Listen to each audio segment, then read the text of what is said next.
Nova Estela Ciência e Debate, um programa da TV PUC São Paulo, gravado semanalmente nas instalações do MIS, Museu da Imagem e do Som de São Paulo, um museu que nos últimos anos tem atraído um grande fluxo da periferia de São Paulo para conhecer lindas exposições. Tivemos o Rá-Tim-Bum, estamos agora com a Frida Kahlo e seguramente vamos trazer ainda muitos temas importantes, e o público da cidade, apesar de a gente estar no meio dos jardins, né, se desloca para o MIS, vem aqui conhecer a programação cultural e que mantém, né, o Nova Estela semanalmente, um programa que traz debates muito variados.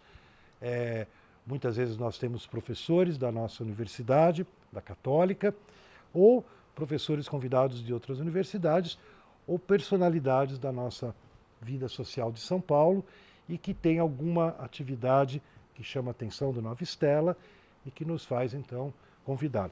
Hoje nós temos uma querida estrangeira, né, francesa, Alessandra Baudet-Loras.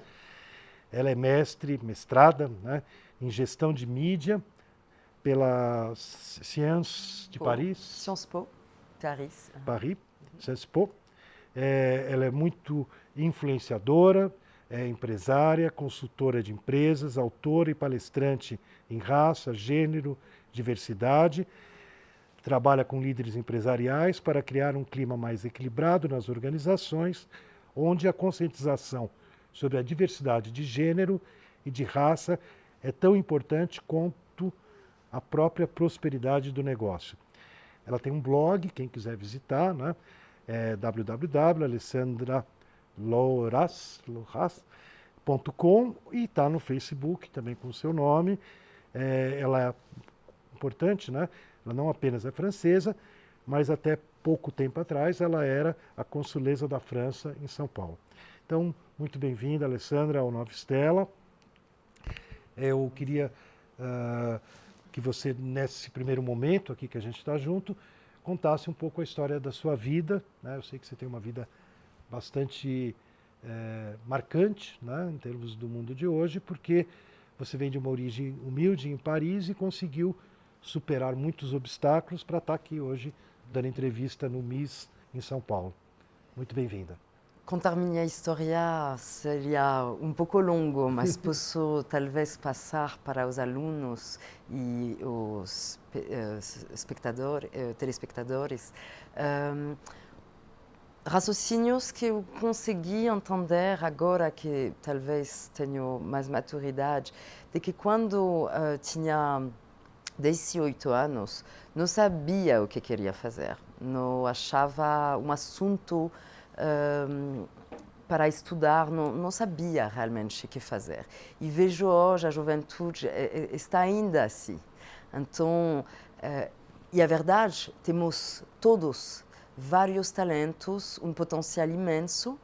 E claro que se você vai estudando algo durante 2, 3, 4, 5 anos, você vai se tornar experto desse assunto. Então, uma pessoa que pensa que se tornar jornalista, ou se tornar diplomata, ou se tornar graphic designer, e eles têm medo de pegar esse caminho porque eles acham que talvez eles não vão conseguir, dá um pouco de paciência, dá um pouco de esforço, seja gentil e carinhoso com você mesmo, porque eu, quando quis entrar na Sciences Po, eu tinha essa voz atrás me falando: Alexandra, por favor, você não tem o nível para entrar nessa escola e não vai conseguir enganar eles que você pode permanecer ou pertencer a esse tipo de escola da elite. Bom, como eu já estava fora dessa escola, a pior coisa que podia acontecer para mim é um não, e ficar então fora dessa escola. E eu tentei. E não só entrei na Sciences Po, mas virei a melhor da minha turma. E é lá que me di conta o quanto a sociedade tinha me marcado ao ferro, de que eu, como mulher, eu, como negra, não podia conquistar esses espaços.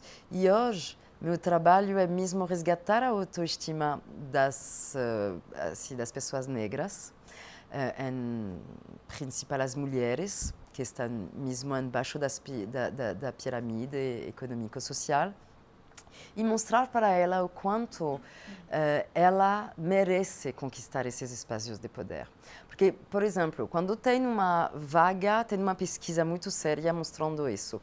Quando tem uma vaga para um trabalho de liderança, se o homem tem 30% das características do job description, ele vai se apresentar. Mas uma mulher vai precisar ter 95% psicologicamente para já aplicar. E vejo que esse é um pouco igual com os negros. Se eles não têm todo no job description, eles não vão tentar. Por isso que muitas vezes as empresas me falam da dificuldade de contratar também negros, porque eles, às vezes, nem aparecem nas entrevistas.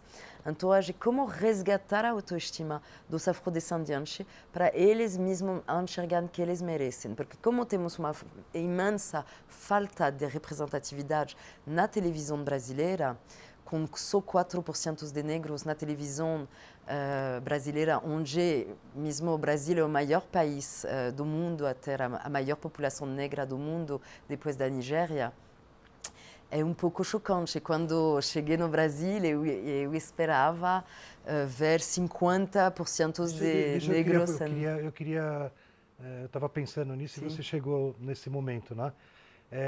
Você veio da França. Sim. Né?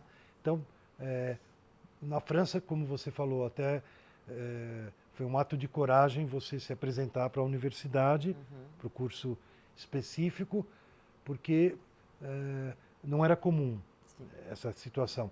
Então, primeiro, eu queria que você falasse um pouco do preconceito e dos limites na França. Né? Afinal, em princípio, né, a França foi o primeiro país da Revolução Francesa, égalité, liberté, fraternité. E, na verdade, a gente está alguns séculos depois dessa Revolução. E eu queria que você contasse para nós. Quer dizer, ainda existe um preconceito muito forte na França. E depois vamos passar para o nosso Brasilzinho, que é outro carnaval. Na França, o que é interessante é que temos uma narrativa muito eurocêntrica e de nos achar os civilizados. Hoje precisamos redefinir o que é ser civilizado. Não podemos continuar a ser os opressores do mundo, pensando mesmo que somos os bonzinhos em todos os aspectos. Somos o quarto país a construir mais armas. E quando essa violência volta para nós, não entendemos por quê, mas somos também responsáveis de colocar essa violência no mundo.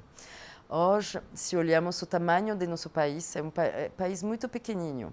Por ser rico como ele teve que explorar muitos outros países, muitas outras civilizações e muitas outras culturas. E hoje estamos pagando consequências através do terrorismo, de nossa maneira opressora de nem enxergar a riqueza de nossa multiculturalidade. Porque negamos o fato de que temos 400 anos de escravidão dentro de nossa história e 300 anos de colonização. Então, hoje, de não enxergar a multiculturalidade da cara da França moderna, faz que temos muitos problemas de identidade dentro de nós e nem conseguimos discutir sobre isso. Discutimos sobre laicidade, mas muito pouco sobre identidade. O que é ser francês? Pode ser muçulmano francês, pode ser vietnamita francês, pode ser de afrodescendência. Por exemplo, as pessoas de Guadeloupe, de Martinique, são franceses por séculos e bem antes das pessoas de Nice, das pessoas da Lorraine, da Alsace, da Savoie. Então, o que é ser francês hoje? Eu recebi 2 dias atrás uma gravação de uma mulher falando que, ai, olha que absurdo, essa mulher negra que é casada com um branco francês e eles têm um filho branco também. E que absurdo, ela é consuleza da França, mas que absurda, como ela pode se acreditar francesa? É um absurdo, que ambiciosa, que absurdo. Ela é africana. E essas coisas me acontecem muito, até dentro do meu próprio país. As pessoas não me considerando francesa porque sou negra. Então é interessante, pelo menos no Brasil ou nos Estados Unidos, quando você é de qualquer tipo de pele, você pode ter uma identidade. A minha é sempre questionada. E até aqui também no Brasil, porque como a mídia francesa mostra muitos brancos, as pessoas ficam chocadas quando chegam em Paris, porque é muito diferente do que o que vemos pela televisão, com a Brigitte Bardot, com a Catherine Deneuve. Tem uma pluralidade de etnias. E eu vejo todos os dias os brasileiros me pedem, mas você é francesa mesmo? Sim. Não, mas onde você cresceu? Na França. Não, mas onde você nasceu? Em Paris. Não, mas antes. Antes de quê? Bom, então... E claro, tenho origem judaica, muçulmana, católica, é uma mistura de muitas origens, muitas etnias. Então, vamos dizer assim, eu vou te falar sincero, para mim, a Europa, como você falou, tem uma história muito pesada em relação ao preconceito. Eu, de origem judaica, então... nem se fala, né? Quando eu fui fazer minha pós-graduação, eu tinha uma possibilidade da Europa e outra possibilidade do Canadá, né? E eu e minha esposa, a gente foi para o Canadá e não nos arrependemos, né? E temos relacionamentos com a Europa, principalmente do ponto de vista acadêmico, tem muita coisa boa sendo feita lá, mas, sinceramente, agora está uma certa moda aqui no Brasil, na comunidade judaica, de tirar um passaporte polonês, romeno, por causa da origem das nossas famílias, né? Os Askenazi. Sim. E eu nunca tive muita paixão. Eu considero a Europa foi uma experiência muito dolorosa, né? Tirando um pouco de gente que veio para o Brasil, Estados Unidos, Israel, Argentina, o resto da família, que eu tenho notícia por ouvir, né? Morreu todo mundo, né? Então não dá para ter uma visão muito... Daí você veio para o Brasil, né? O teu marido foi indicado cônsul, nomeado cônsul, e você tinha uma expectativa de ser um país menos racista, né? E chegou aqui, o que você encontrou? Bom, eu também esperava encontrar essa democracia racial, porque vocês também são muito bons para promover um marketing lá fora de um país ótimo, onde está tudo resolvido, a miscigenação e tudo está bem resolvido. E está bem resolvido para os brancos, muitas vezes. Então, e muitas vezes é ele que tem o microfone para mesmo falar sobre isso. Vejo muito poucos negros que têm mesmo um espaço de fala. O interesse para mesmo se interessar no outro que é vítima de preconceito ou que mesmo sofre de um racismo que não é tão velado. Muitas poucas vezes eu vejo esse espaço e é o que me incomoda, porque quando eu cheguei no Brasil eu esperava encontrar mais de 50% de negros na televisão brasileira em cargos de liderança, assim ver 50% dos personagens dos desenhos animados como assim negros protagonistas, mas infelizmente nem achei um. E a mulher negra é sempre a faxineira ou a amante hipersexualizada que destruiu os casamentos dos ricos brancos. Então, tem consequências que faz que todos esses clichês traz a consequência que 85% das crianças negras de menos de 5 anos escolhem a boneca branca como a linda e a boazinha e a negra como a feia e a má.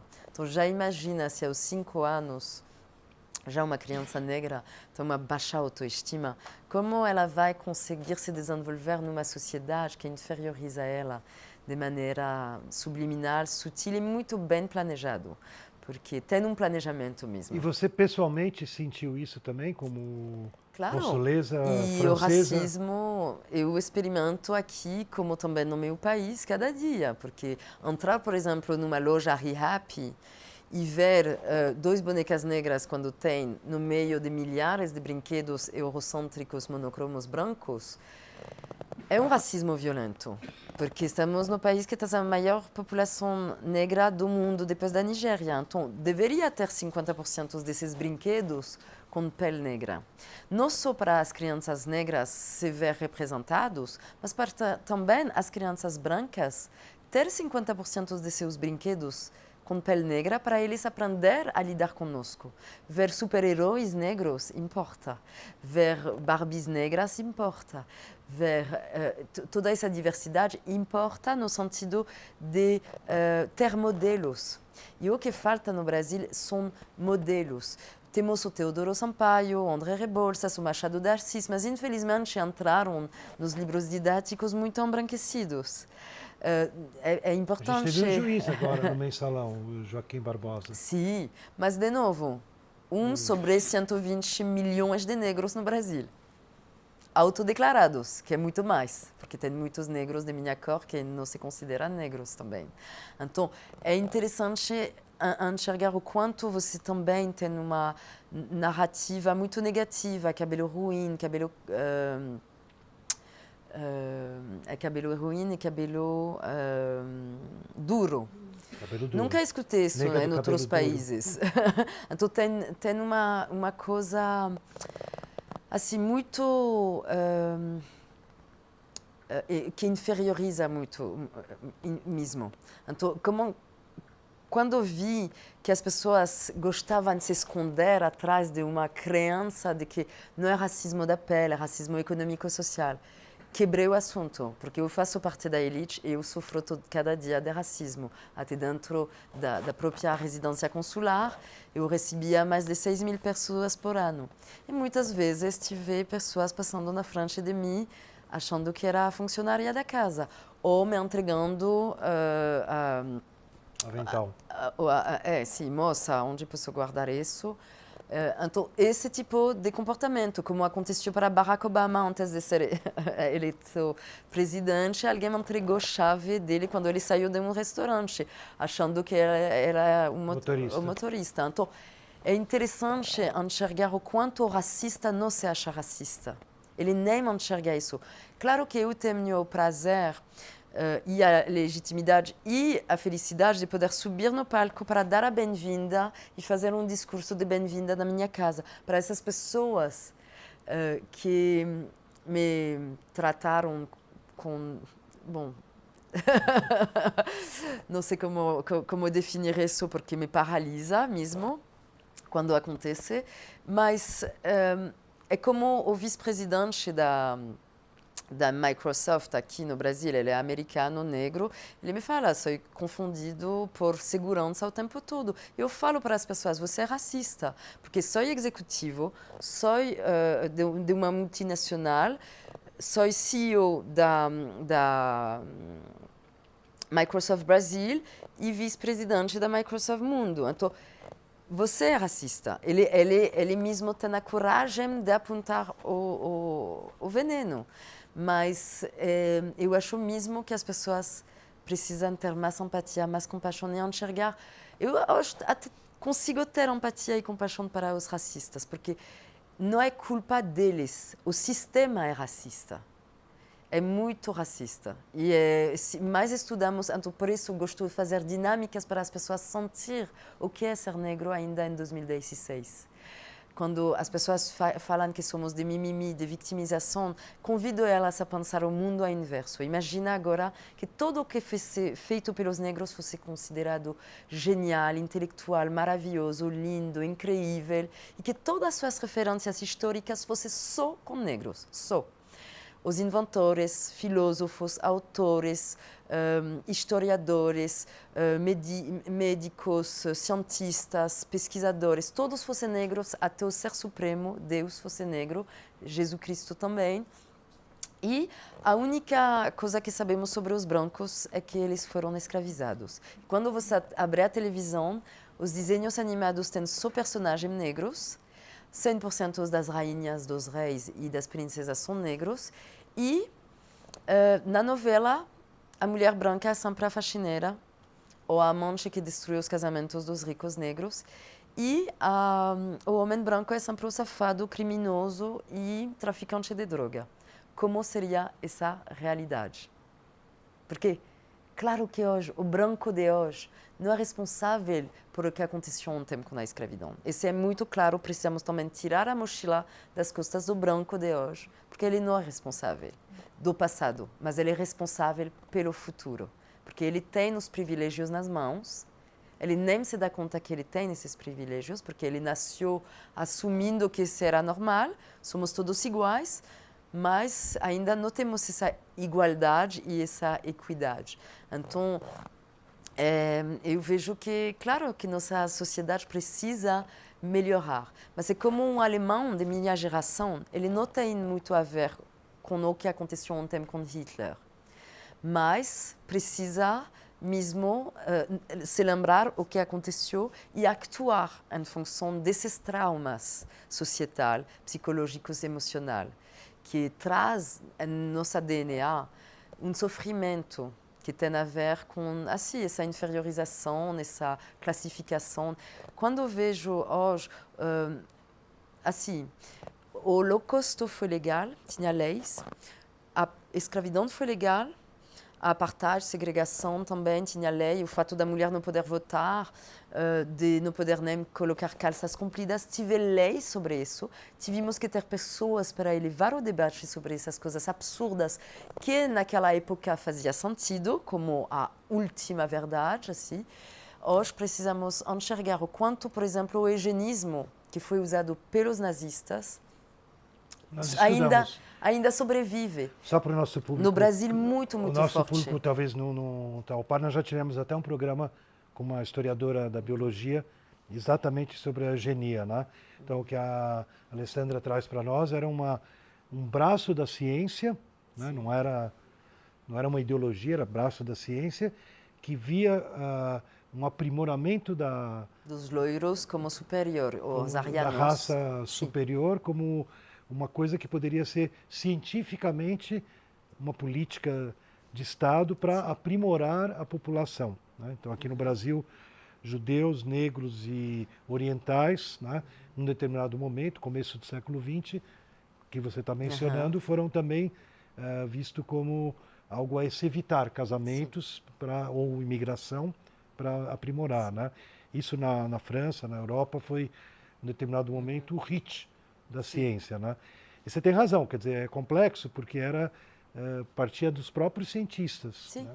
E a maioria dos cientistas do mundo concordava com essa teoria. Por isso que eu gosto de questionar muitas teorias, porque imagina se essa teoria não fosse usada pelos nazistas. Ela seria ainda uma ciência exata, mas também por ter sido usada pelos nazistas e sabemos do horror que aconteceu com o Holocausto, ela sobrevive no Brasil de maneira muito forte, sem as pessoas questionar ou nem se dar conta. Se você olhar, tem só 3% de loiros adultos verdadeiros no mundo inteiro. Olha o marketing brasileiro. A maioria das propagandas são com pessoas loiras.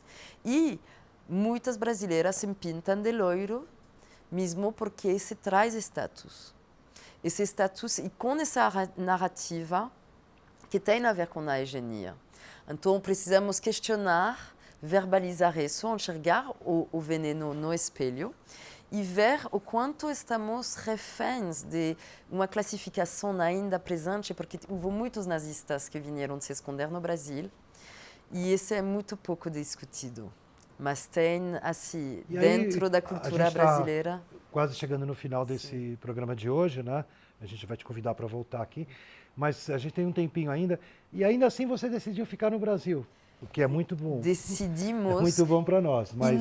E não só porque é um país que tem 300 dias de sol por ano, ou porque está tudo legal e gostamos da samba, do futebol e do carnaval. Não.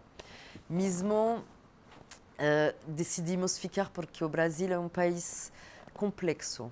É um país que tem dentro de sua complexidade algo muito interessante, que eu como assim poderia dizer que é uma experiência sociológica, antropológica, para mim poder conquistar o povo brasileiro com minhas ideias. O Brasil me deu dignidade, me deu respeito, de uma forma que nunca tive experimentado. Então, nessa dicotomia do bem e do mal, de também sofrer de racismo, eu vejo também o quanto o brasileiro tem empatia, tem compaixão, está muito conectado com o corpo. Ele consegue, por ter sido um país por muito tempo do terceiro mundo, por ter esse complexo de vira-lata, uma coisa que faz ele entender o que é o preconceito. Porque ele também é muito talentoso. Hoje é o 10º país mais rico do mundo, tem o 9º PIB mais alto do mundo. Para mim, o Brasil é o país do futuro, porque ele tem a coragem de falar de amor, de falar de coisas que os europeus já estamos muito no mental, nós estamos muito no sentir. E vejo que o brasileiro tem essa força mesmo, nessa cordialidade, nessa simpatia, de escutar o outro e de melhorar. Nessa juventude, nesse adolescente rebelde que o Brasil é, de uma certa forma, ele tem uma dimensão para se reinventar e melhorar muito mais ampla que na Europa. Alessandra, eu queria te interromper, porque o tempo da TV é rápido. Sim. O Nova Estela está chegando ao final. Nova Estela, Ciência em Debate, um programa que se refere às estrelas no céu na época da Renascença, que ajudaram a mudar muito o nosso mundo na época, romper preconceitos e barreiras, e que agora, no século XXI, a gente traz de novo essa ideia de que surjam novas estrelas, como a Alessandra, e a gente rompa novas barreiras.